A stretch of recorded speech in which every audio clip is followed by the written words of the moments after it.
play drums in some bands. For 20 years I've traveled in the sort of the punk rock scene. That's like part and parcel for the sex, drugs, and rock and roll crowd. Scott Boyink's band, Steve Harvey Oswald, is the opening act this night at Kelly's in Hamtramck.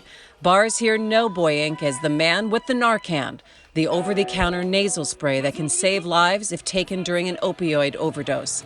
Ask him. He'll hand you some, and he'll show you how to use it.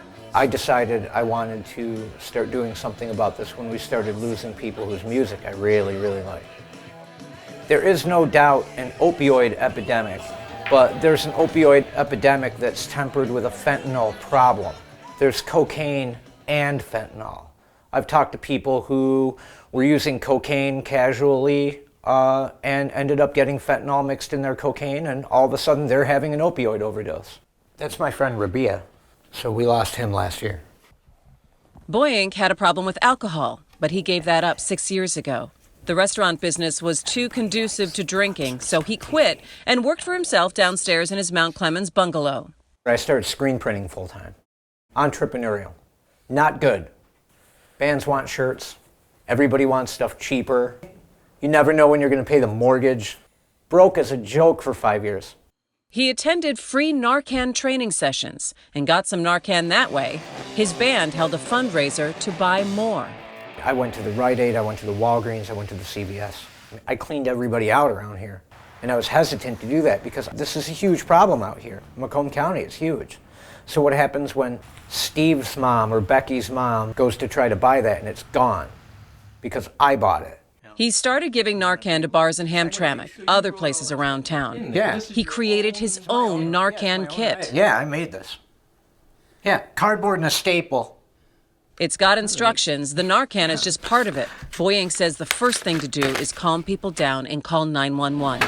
What I usually tell them to do is to keep it by the cash register. Because if you lock it in an office, that's going to take too long to get to.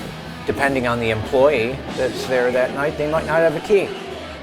When Boyink's Narcan program made the news last year, it changed his life. Now he's begun a career as a peer advisor, helping substance abusers. Meanwhile, an emergency room doctor gave him a whole case of Narcan, enough to fill a briefcase. It's much appreciated, but Boyink's not sure why. Maybe he liked what I was doing. Maybe he thought I would really get it out there. I don't know why. I wasn't waiting around to ask questions. And what he had told me was, if you can get rid of this, I'll make sure you can get some more. When you deal with public opinion on this, you either get, that person needs help and I'm worried about them, or you get, those junkies made a choice and who cares if they die? They'll never learn. No one willingly wakes up and says, you know what I'm going to do today? I think I'm going to go and, I don't know, overdose on a whole bunch of street drugs and die. People see this and they think it's not fair because people make lifestyle choices. True, they do. I don't approve of their lifestyle choices. I spent all day, every day, trying to lead horses to water. Elizabeth KUNDER lives in southwest Detroit. She knows what Narcan can do. I've been clean off of opiates myself for over 14 years, but about 15 years ago, it saved my life. She's already got Narcan at home. Boyink gave her more, which she'll distribute in her neighborhood. So I'm going to take those to another bar, give away the resource, because not everyone knows about Scott, unfortunately, but hopefully we can change that. Last year, the last figure I saw, 70,000 people died in the country.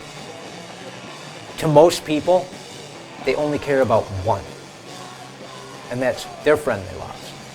The other 69,999. That's just a big, scary number. And I don't understand the usefulness of the big, scary numbers. I don't. Because you have to be able to connect with people on a one-to-one personal level to be able to get them to affect change, to be able to help somebody in a term of crisis.